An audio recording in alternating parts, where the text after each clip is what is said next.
हर हर महादेव। जय जगन्नाथ। ओम नमो भगवते वासुदेवाय।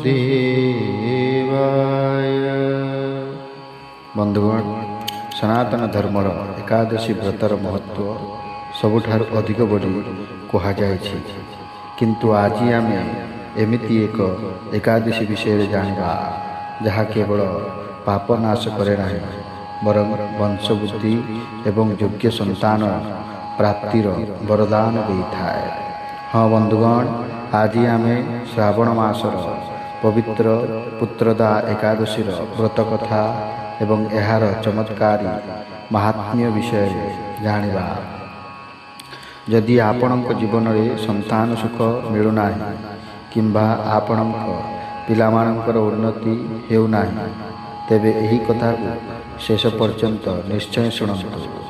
चलतु आरंभ करिबा। पुराण अनुसार वर्ष को दुईटी पुत्रदा एकादशी आसे, गोटे पौष मासरे अन्यटी श्रावण मासरे। आज आम श्रावण मासर शुक्ल पक्ष एकादशी विषय आलोचना करुछु। धर्मराज युधिष्ठिर स्वयं भगवान श्रीकृष्ण एही व्रतर महिमा महत्व बुझाई कहिथिले। श्रीकृष्ण कहिथिले जे एही व्रत कले मनुष्य को वाजपेय यज्ञर फल मिलिथाए। ଯେଉଁ दंपति संतान सुखरू वंचित सेमानंक पाई एही व्रत एक महा औषधि सदृश। द्वापर जुगर कथा। भद्रावती नगर में सुकेतुमान नामक जड़े बहुत धार्मिक एवं दयालु राजा राजूत करुले। तांको पत्नी नाम थिला राणी शव्या। राजांकर कौनसी अभाव नथिला, किंतु विवाहर अनेक वर्ष परे मध्य तांकर कौनसी संतान नथिला। राजा सबुबेले चिंता करुले, मो परे एही राज्य किए संभाळिब? मोर मृत्यु परे मते एवं मोर पितृपुरुषों किए पिंडदान देव? एही दुख राजा एवं राणी दिन राति दुह गड़ाउथिले। दिने राजा एते व्याकुल होइगले जे से निजर राजप्रसाद छाड़ी एकाकी जंगल आड़क चलीगले। जंगल रे बुलु बुलु राजा सुशीला एवं क्लांत हो पड़ते। दीपर समय से एक सुंदर सरोवर देखिले। सही सरोवर कूल अनेक ज्ञानी साधु सन्त एवं ऋषिमानंकर आश्रम थिला। राजा घोड़ारू ओह्लई से ऋषिंक चरण स्पर्श कले। राजा को देखि सेठारे थिबा महायशस्वी लोमस ऋषि पचारिले, हे राजन, आपण एही घंच जंगल रे एते चिंतित काहे बुलुचंती? आपणक मनर दुख कौन? राजा हाथ जोड़ी कांदी कांदी निजर संतानहीन हेबार दुख कहिले। लोमस ऋषि निजर दिव्य दृष्टि बलरे तांको पूर्वजन्म विषय सब जानी पारिले। से कहिले, हे राजन, आपण पूर्वजन्म जड़े अति गरीब व्यवसायी बा वैश्य थिले। दिने ज्येष्ठ मासर प्रचंड खरारे आपण एक पोखरी कूल को पानी पीवा को जाइथिले।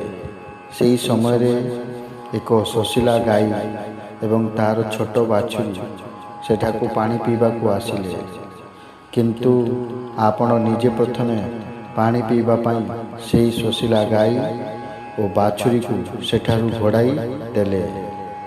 ऋषि कहिले, हे राजन, सेही गाई को कष्ट देइथिबा पाप जोगु आज आपण एही जन्म रे राजा होई मध्य संतानहीन अछंती। गोमातांक अभिशाप जोगु आपणको एही कष्ट मिलिछि। राजा ऋषिंक पाद तले पड़ी क्षमा मागिले एवं एहार प्रतिकार पचारिले। लोमस ऋषि कहिले, हे राजन, आपण उपाय पचारि शुणन्तु। श्रावण मास शुक्ल पक्षरे आसुवा ପୁତ୍ରଦା ଏକାଦଶୀର ବ୍ରତ କରନ୍ତୁ। ଆପଣ ଆପଣଙ୍କ ରାଣୀ ଏବଂ ପ୍ରଜାମାନେ ସମ୍ପୂର୍ଣ୍ଣ ନିଷ୍ଠାର ସହ ଏହି ବ୍ରତ ପାଳନ କଲେ ଆପଣଙ୍କ ପୂର୍ବଜନ୍ମର ପାପ ଧୋଇଯିବ। ରାଜା ଋଷିଙ୍କ କଥା ମାନି ରାଜପ୍ରସାଦକୁ ଫେରିଲେ। ଶ୍ରାବଣ ଏକାଦଶୀ ଦିନ ରାଜା ଏବଂ ରାଣୀ ନିର୍ଜଳା ଉପବାସ ରଖିଲେ। ଭଗବାନ ବିଷ୍ଣୁଙ୍କ ପୂଜା କଲେ ଏବଂ ରାତିସାରା ଭଜନ କୀର୍ତ୍ତନ କରି ଜାଗରଣ କଲେ। ଏହି ବ୍ରତର ଶୁଭ ପ୍ରଭାବରେ କିଛି ଦିନ ପରେ ରାଣୀ ଗର୍ଭବତୀ ହେଲେ ଏବଂ 9 ମାସ ପରେ ଏକ ସୁନ୍ଦର ବୀର ଏବଂ ତେଜସ୍ୱୀ ପୁତ୍ର ସନ୍ତାନ ଜନ୍ମ ହେଲା। ତେବେ ବନ୍ଧୁଗଣ, ଆସନ୍ତୁ ଜାଣିବା ଏହି ବ୍ରତ କେମିତି ପାଳନ କରିବେ। ଏକାଦଶୀ ଦିନ ସକାଳୁ ଶୀଘ୍ର ଉଠି ସ୍ନାନ ସାରି ହଳଦିଆ ରଙ୍ଗର ବସ୍ତ୍ର ପିନ୍ଧନ୍ତୁ। ଭଗବାନ ବିଷ୍ଣୁଙ୍କ ସାମ୍ନାରେ ଦୀପ ଜାଳି ବ୍ରତର ସଂକଳ୍ପ ନିଅନ୍ତୁ। ଭଗବାନଙ୍କୁ ହଳଦିଆ ଫୁଲ, ଚନ୍ଦନ ଏବଂ ତୁଳସୀ ପତ୍ର ଅର୍ପଣ କରନ୍ତୁ। ମନେ ରଖନ୍ତୁ, ବିଷ୍ଣୁ ପୂଜାରେ ତୁଳସୀ ଅତ୍ୟନ୍ତ ଜରୁରୀ। ଏହି ଦିନ ସମ୍ପୂର୍ଣ୍ଣ ବ୍ରହ୍ମଚର୍ଯ୍ୟ ପାଳନ କରନ୍ତୁ ଏବଂ କାହା ପ୍ରତି ମନରେ କ୍ରୋଧ କିମ୍ବା ଖରାପ ଚିନ୍ତା ଆଣନ୍ତୁ ନାହିଁ। ଦ୍ୱାଦଶୀ ଦିନ ସକାଳେ ବ୍ରାହ୍ମଣଙ୍କୁ ଭୋଜନ କରାଇ କିମ୍ବା ଦାନ ଦେଇ ବ୍ରତ ପାଳନ କରନ୍ତୁ। ତେବେ ବନ୍ଧୁଗଣ, ଏହା ଥିଲା ପବିତ୍ର ପୁତ୍ରଦା ଏକାଦଶୀର ମହିମା। ଭଗବାନ ବିଷ୍ଣୁ ଆପଣ ସମସ୍ତଙ୍କର ମନସ୍କାମନା ପୂର୍ଣ୍ଣ କରନ୍ତୁ। ଯଦି ଆପଣ ଆଜିର ଏହି ଭିଡ଼ିଓଟି ଭଲ ଲାଗିଥାଏ ତେବେ ଲାଇକ୍ ଏବଂ ନିଜ ସାଙ୍ଗସାଥୀଙ୍କ ସହ ସେୟାର କରି ନିଶ୍ଚୟ କରନ୍ତୁ। ଆମ ଚ୍ୟାନେଲକୁ ସବସ୍କ୍ରାଇବ୍ କରିବାକୁ ଜମାରୁ ଭୁଲନ୍ତୁ ନାହିଁ, ଯେମିତି ଆପଣ ଆମର ଆଗାମୀ ସବୁ ଭକ୍ତିପୂର୍ଣ୍ଣ ଭିଡ଼ିଓ ସର୍ବପ୍ରଥମେ ଦେଖିପାରିବେ। କମେଣ୍ଟ ବକ୍ସରେ ଜୟ ଜଗନ୍ନାଥ କିମ୍ବା ଓମ୍ ନମୋ ଭଗବତେ ବାସୁଦେବାୟ ଲେଖନ୍ତୁ। ରହୁଛି, ଧନ୍ୟବାଦ। ଭବିଷ୍ୟତର ପୁରାଣରେ ଭଗବାନ ଶ୍ରୀକୃଷ୍ଣ ଏବଂ ମହାରାଜ ଯୁଧିଷ୍ଠିରଙ୍କ ମଧ୍ୟରେ ହୋଇଥିବା ଆଲୋଚନା ପୁତ୍ରଦା ଏକାଦଶୀର ମହତ୍ତ୍ୱ ବିସ୍ତାର ଭାବେ ବର୍ଣ୍ଣନା କରାଯାଇଛି। ଏହି ପବିତ୍ର ଉପବାସର ଉଦ୍ଦେଶ୍ୟ ହେଉଛି ପିଲାମାନଙ୍କ ଖୁସି ହାସଲ କରିବା ଏବଂ ଏହାକୁ ପିଲାମାନଙ୍କ ପାଇଁ ବିଶେଷ ଭାବରେ ଲାଭଦାୟକ ବୋଲି ବିବେଚନା କରାଯାଏ। ଏହି ଲେଖାରେ ଜାଣନ୍ତୁ ଯେ ପୁତ୍ରଦା ଏକାଦଶୀ ବ୍ରତ ପିଲାମାନଙ୍କ ଖୁସି ପାଇଁ କିପରି ଗୁରୁତ୍ୱପୂର୍ଣ୍ଣ ଏବଂ ଏହାକୁ ପାଳନ କରିବା ଦ୍ୱାରା ଜୀବନରେ କିପରି ଶୁଭ ଫଳ ମିଳିଥାଏ। ଛୁଟିଦିନ ଏବଂ ଋତୁକାଳୀନ ଘଟଣା। ପୁତ୍ରଦା ଏକାଦଶୀ ଏକ ଦିବ୍ୟ ଉପବାସ। ପୁତ୍ରଦା ଏକାଦଶୀ ବ୍ରତ କଥା ଭବିଷ୍ୟତ ପୁରାଣରେ ଭଗବାନ ଶ୍ରୀକୃଷ୍ଣ ଏବଂ ମହାରାଜ ଯୁଧିଷ୍ଠିରଙ୍କ ମଧ୍ୟରେ ଆଲୋଚନା ପୁତ୍ରଦା ଏକାଦଶୀର ମହତ୍ତ୍ୱ ବର୍ଣ୍ଣନା କରେ। ମହାରାଜ ଯୁଧିଷ୍ଠିର ପଚାରିଲେ, ହେ ଭଗବାନ କୃଷ୍ଣ, ଦୟାକରି ମୋତେ ପୌଷ ମାସର ଶୁଭ ପକ୍ଷର ଏକାଦଶୀ ବର୍ଣ୍ଣନା କରନ୍ତୁ। ସେହି ଉପବାସର ବିଧି କ'ଣ ଏବଂ କେଉଁ ଦେବତାଙ୍କୁ ପୂଜା କରାଯାଏ? ଭଗବାନ କୃଷ୍ଣ କହିଲେ, ମୁଁ ବିଶ୍ୱ କଲ୍ୟାଣ ପାଇଁ ଏହି ଏକାଦଶୀ ବର୍ଣ୍ଣନା କରିବି। ମୁଁ ଅନ୍ୟ ଏକାଦଶୀ ପରି ଏହି ଏକାଦଶୀ ଉପବାସ ପାଳନ କର। ଏହାକୁ ପୁତ୍ରଦା ଏକାଦଶୀ କୁହାଯାଏ। ଏହା ସମସ୍ତ ପାପ ଦୂର କରୁଥିବା ସର୍ବୋତ୍ତମ ଦିନ। ଇଚ୍ଛା ଏବଂ ସିଦ୍ଧି ପୂରଣ କରୁଥିବା ପ୍ରଭୁ ଏହି ଦିନର ଅଧିଷ୍ଠାତ୍ରୀ ଦେବତା। ଏହା ସମଗ୍ର ବ୍ରହ୍ମାଣ୍ଡର ସବୁଠାରୁ ଶୁଭ ଦିନ। ପୁତ୍ରଦା ଏକାଦଶୀ ବ୍ରତ କଥା। ଗୋଟିଏ ଦିନ ଘୋଡ଼ାରେ ବସି ରାଜା ସୁକେତୁମାନ ଗଭୀର ଜଙ୍ଗଲ ଭିତରକୁ ଗଲେ। ପୁରୋହିତ ଏବଂ ଅନ୍ୟମାନେ ଏହା ଜାଣିନଥିଲେ। ରାଜା ପଶୁପକ୍ଷୀ ଏବଂ ପଶୁମାନଙ୍କ ସହିତ ପରିପୂର୍ଣ୍ଣ ଏହି ଗଭୀର ଜଙ୍ଗଲ ମଧ୍ୟରେ ବୁଲୁଥିଲେ। ଅପରାହ୍ନ ହେବା ମାତ୍ରେ ରାଜା ଭୋକ ଏବଂ ତୃଷାର୍ତ୍ତ ଅନୁଭବ କଲେ। ପୂର୍ବ ଜୀବନର ଗୁଣ ଯୋଗୁଁ ଜଳ ଖୋଜିବାରେ ଏଣେତେଣେ ବୁଲୁଥିବା ସମୟରେ ସେ ଏକ ଜଳାଶୟ ଦେଖିଲେ। ସେହି ଜଳାଶୟ ନିକଟରେ ଜଣେ ଋଷିଙ୍କ ଆଶ୍ରମ ଥିଲା।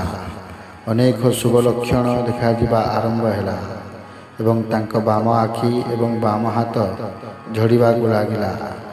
ଏକ ଭଲ ଘଟଣା ଆଶା କରି ରାଜା ଆଶ୍ରମକୁ ଗଲେ। ସେମାନଙ୍କୁ ଦେଖି ରାଜା ଅତ୍ୟନ୍ତ ଆନନ୍ଦିତ ହେଲେ। ଘୋଡ଼ାରୁ ଓହ୍ଲାଇ ରାଜା ସମସ୍ତ ଋଷିଙ୍କୁ ପ୍ରଣାମ କଲେ। ତାପରେ ଋଷିମାନେ କହିଲେ, ହେ ମହାରାଜ, ଆମେ ଆପଣଙ୍କ ଉପରେ ସନ୍ତୁଷ୍ଟ।